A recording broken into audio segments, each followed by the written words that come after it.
I think the best way to understand the Establishment Clause is to look at case studies. So we're going to go through a bunch of studies, a bunch of cases that have happened over time in American history, and how the courts have ruled on those cases. And I think if we take the accumulation of these cases, we'll have a pretty good understanding of what the Establishment Clause actually means. When we say this wall of separation between church and state, what does it actually mean in practice? Let's start with Lynch versus Donnelly. This was in Pawtucket, Rhode Island. The town or the city of Pawtucket, Rhode Island. And actually, let me point one thing out here first before we get going. Remember, when we're looking at the separation of church and state, we're looking at a separation of government and religion. There is no such thing as separation of private and religion. So a private business, like a Taco John's or something like that, they can do whatever they want religious-wise, or for the most part. They can't discriminate against somebody because of their religion, but they can put up whatever displays or anything they want religious-wise.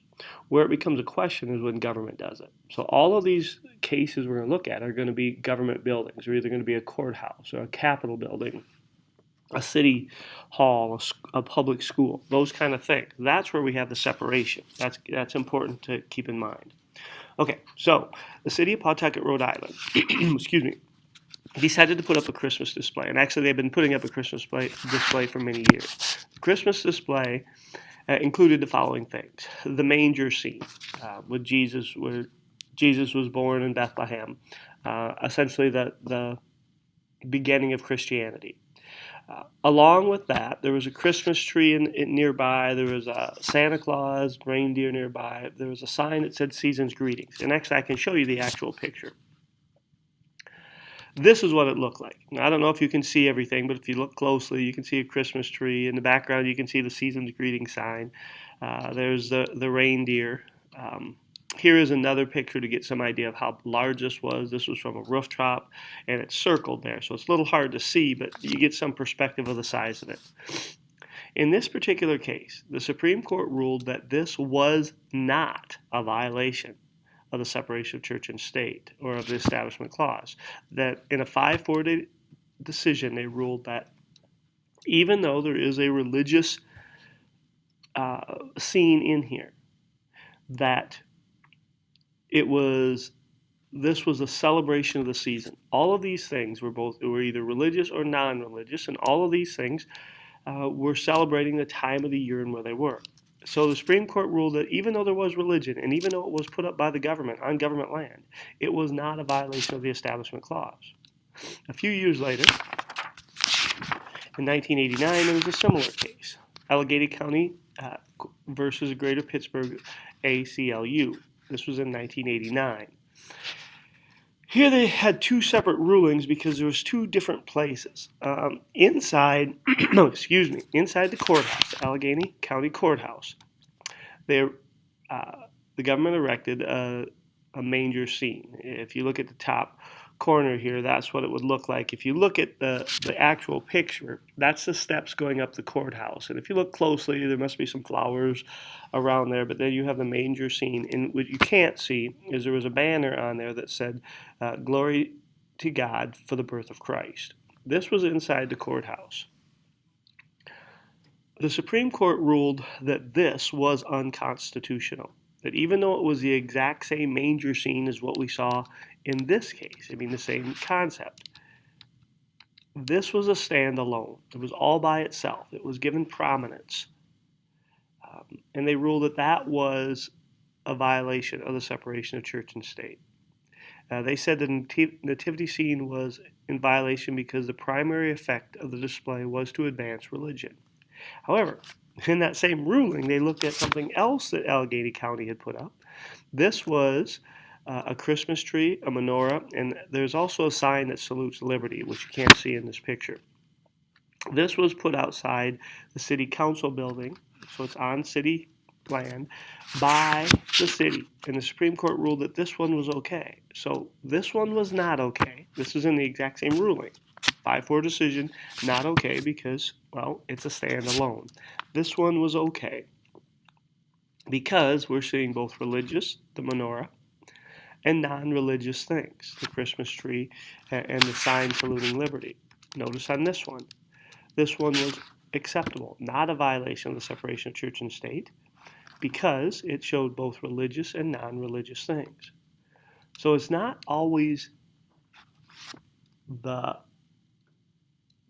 if it has a religious meaning or not, it's the context of why it's put up, the other things around it. It's important to understand. One more case that looks with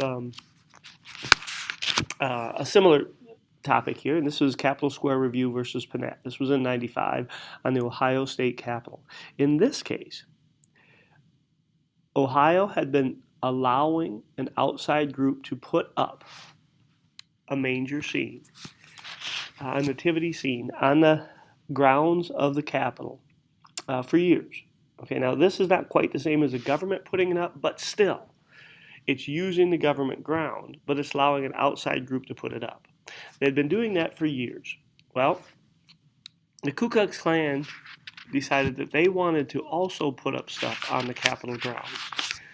They wanted to put up some crosses, and they were denied. The state of Ohio said, nope, we're not allowing you to. So it went to the U.S. Supreme Court. And this is as much as a free speech case as it is freedom of religion, but nonetheless, it kind of fits. And the Supreme Court ruled that if you're going to allow one group to put up religious things, you have to allow other groups to put up other things too, religious or non-religious. You don't get to pick and choose. You don't get to say, hey, we like your view, we don't like yours. Right? The government is to remain religious neutral. And by allowing one to say something or to put up their stuff and not allowing another, that's not being religious neutral. So essentially, you have to allow all or you have to allow none, but you don't get to pick and choose if you're the government. Okay, remember, all this is government land. Hey, you must allow all if you allow one. If you deny one, you must deny all. Okay, that's kind of the key that we want to get from that case. Which when you see things like here in 2013 in Bedford County or Bradford County, you see that there is a Ten Commandments monument right here in the foreground. An atheist group wanted to put up an atheist monument, and at first they were denied, but eventually they said, okay, you can. So they were allowed to, on the same grounds there, put up a similar type of monument. If you allow the Ten Commandments, you must allow another group to put up their views too. Or you could deny both, but you cannot pick and choose. Hopefully that all makes sense. So this next case, which did not make it to the U.S. Supreme Court, and I couldn't find a picture of it, but it was in Franklinton, Louisiana. And the city of Franklinton, Louisiana put up a sign that says, Jesus is Lord of Franklinton. This is not the actual picture. This is just a picture that I found. It was bought and paid for by city money, which is taxpayers' money. It was put up by city workers, which are paid by the taxpayers, and it was put up on city grounds. And somebody challenged it. And the lower courts ruled that this was unconstitutional, that this is certainly an endorsement of religion by the government, that there is no separation of church and state. And sometimes people say, well, why does it matter? It's not hurting anything. It's not hurting anything for someone for the sign to say Jesus is Lord. If you don't believe in it, just drive by. Don't pay attention to it. That's a decent argument. But what if the government was spending money buying signs, putting them up on government ground that says there is no God or Christianity is fake? Would those same people be saying just ignore it, or will those people be upset that the government is spending money on a religious statement? If we have a separation of church and state, we don't get to pick and choose if we want to have it sometimes and not others. The separation of church and state is there to protect religion from government, but on the other hand, it also separates religion from government. And I think for the most part, it's probably best. Here's another couple cases. This one's got a little difficult because it's dealing with the Ten Commandments. And there's two cases that were argued before the U.S. Supreme Court on the exact same day in 2005.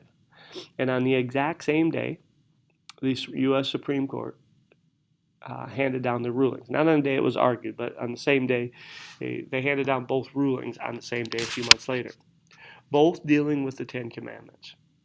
One of them, the Supreme Court said, was a violation of the separation of church and state.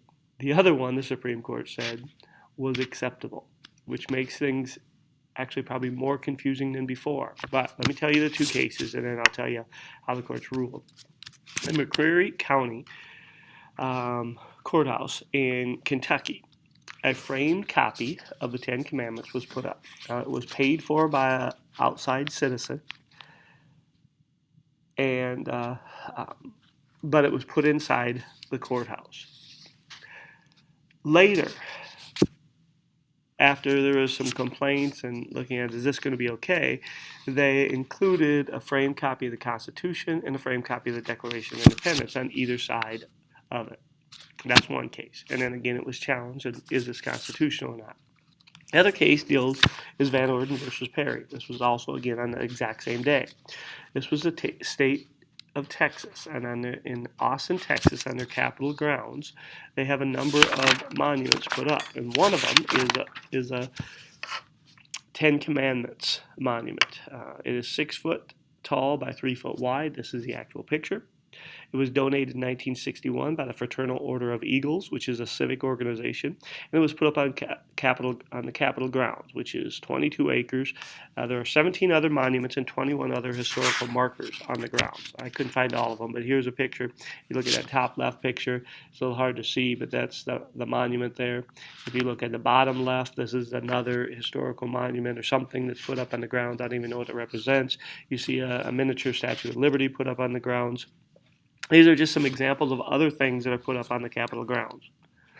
So there's two that deal with the Ten Commandments. Both are put up and paid for by outside organizations or people, both put on government land. The Supreme Court ruled that this one was a violation of the separation of church and state, that this was not okay. They said that the intent of this one was religious purposes, that adding the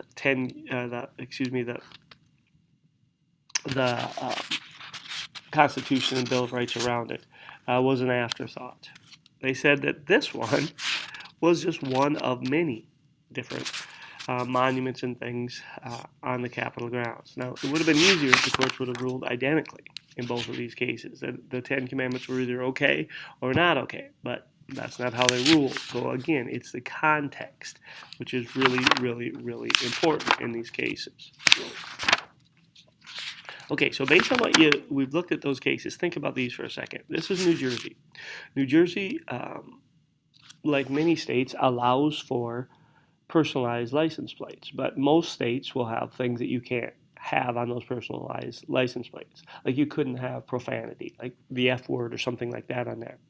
Well, New Jersey did not allow a personalized plate that said atheist on it. It's spelled this way with a 1. Even though it wasn't on their prohibited terms of offensive words. They did, however, allow I am too sexy, climax, I am God, and I guess biatch. This appears to be, and the courts would agree, that this is making a decision based on religion. It's not staying religious neutral.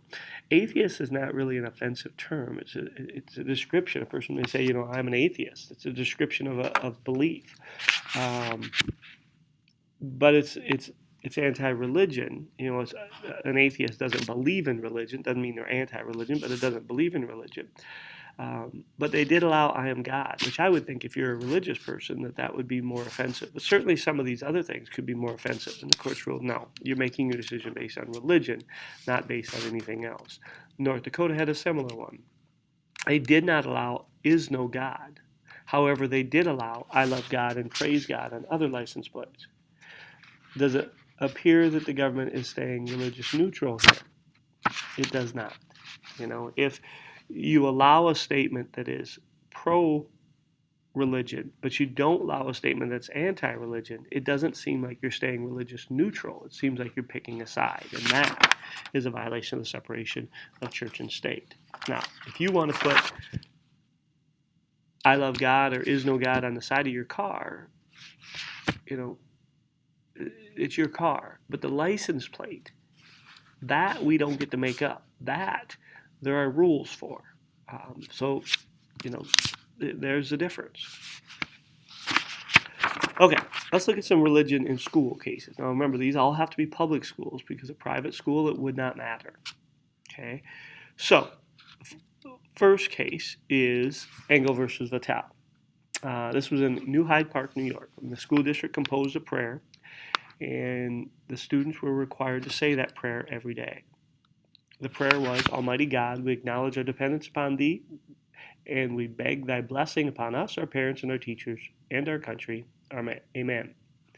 The courts ruled that this was unconstitutional. Requiring students to pray is a violation of the separation of church and state. This is a public school. The teachers are paid by the government, the taxpayers' money. The books are paid for by taxpayers' money. The building is a government building, so to speak. This is requiring prayer. Now, some people say, well, religion has been removed from the schools. It has not. Forced religion has been removed from the schools. So in this particular case, compelling someone to pray is a violation of the separation of church and state. However, if these kids themselves want to pray, like if you are as a student want to pray, you can pray in school. We have lots of kids who pray in school. You can pray before you eat your meal. You can pray before you take a test. You can pray in school. I can't, as a public school teacher, force you to pray. And there is the major difference there. Here's another case, Lee versus Wiseman in 1992. This dealt with baccalaureate. Baccalaureate is a religious aspect of graduation, where you usually have a pastor or a priest or a rabbi come in and make some kind of religious speech, probably lead the people in prayer. It's been going on in graduations for a long time. Well, in 92, the Supreme Court looked at a case, and they said that this was forced prayer. They ruled against the practice of baccalaureate in the midst of graduation. Now, if you go to Brandon and you say, wait a minute, we still have baccalaureate. That is true. Baccalaureate is no longer part of the graduation ceremony. That's what the courts ruled on this. They said that it was coerced prayer. They said it created a state-sponsored and state-directed exercise of religion in a public school.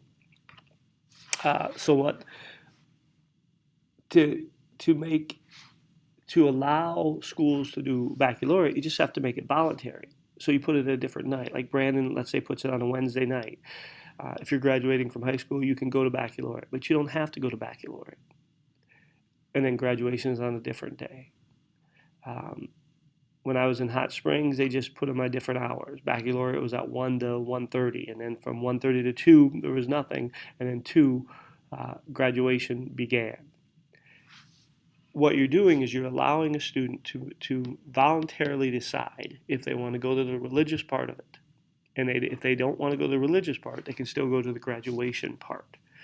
And that makes it okay. It's when it's forced, when it's mixed in between. When you're a student, you don't have the opportunity to leave during the religious part and come back during another part. That's when it makes it forced. Okay, so the courts ruled that baccalaureate can't be included in part of the graduation ceremony.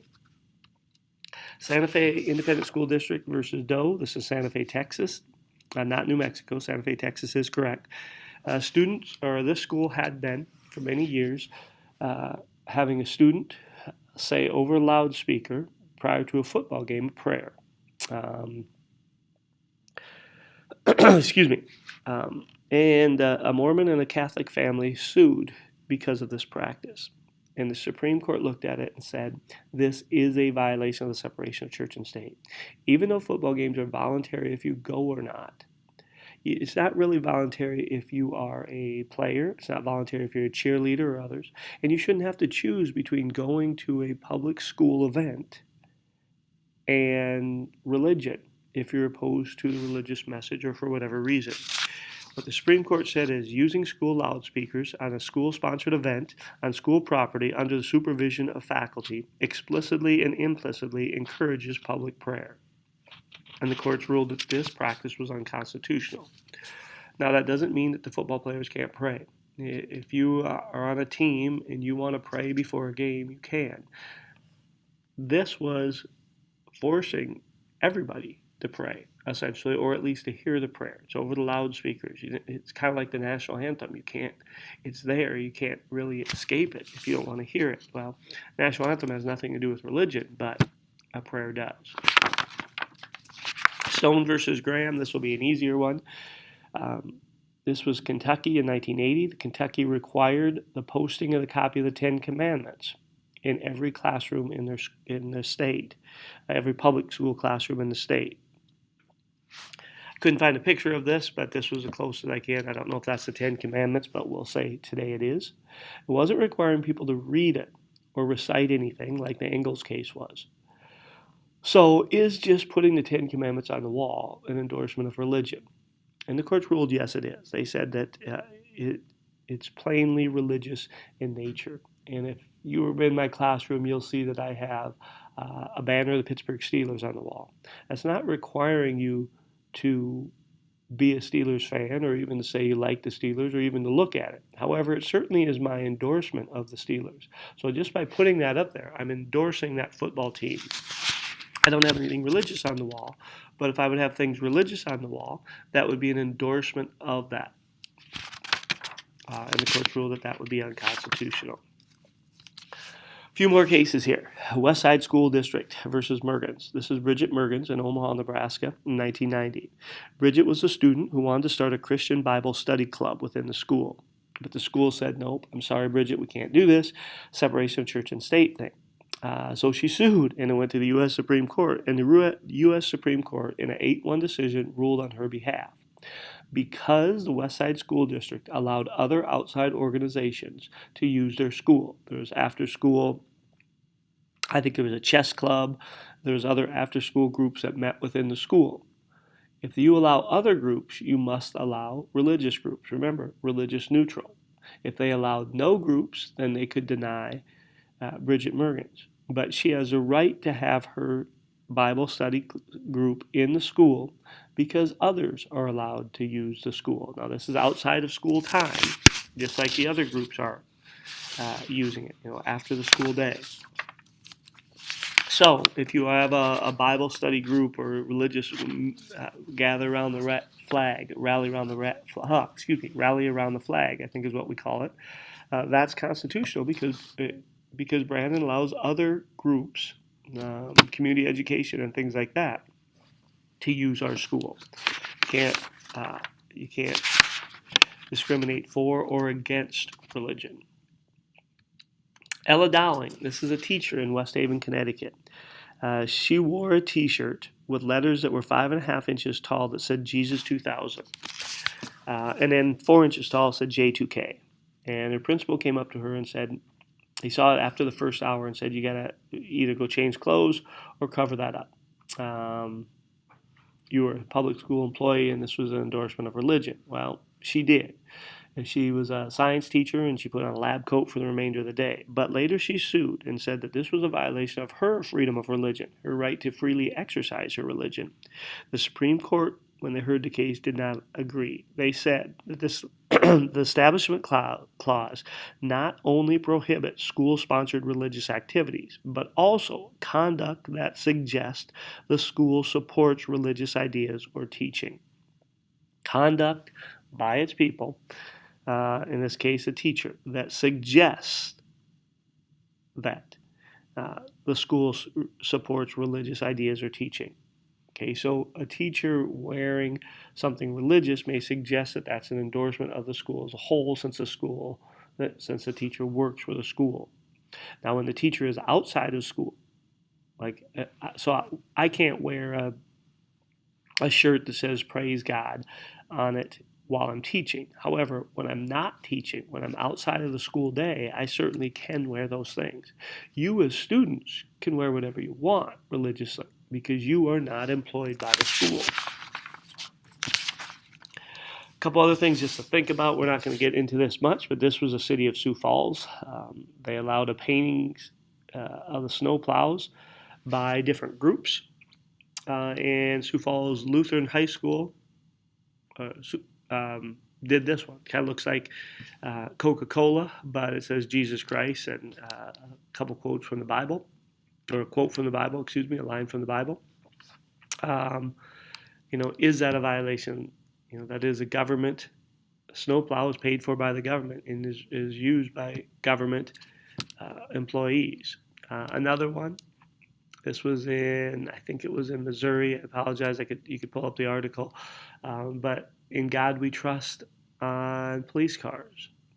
Courts have never ruled on this, but we know that in God we trust on money is okay. Is this an acceptable use? Is this a violation of the Establishment Clause? Just think about those a little bit. But hopefully, by looking at all of these cases, you have a better idea. The point of looking at precedents is, what if something else comes up? Can we look at some of these other cases? Can we make a decision based on these? And we should be able to.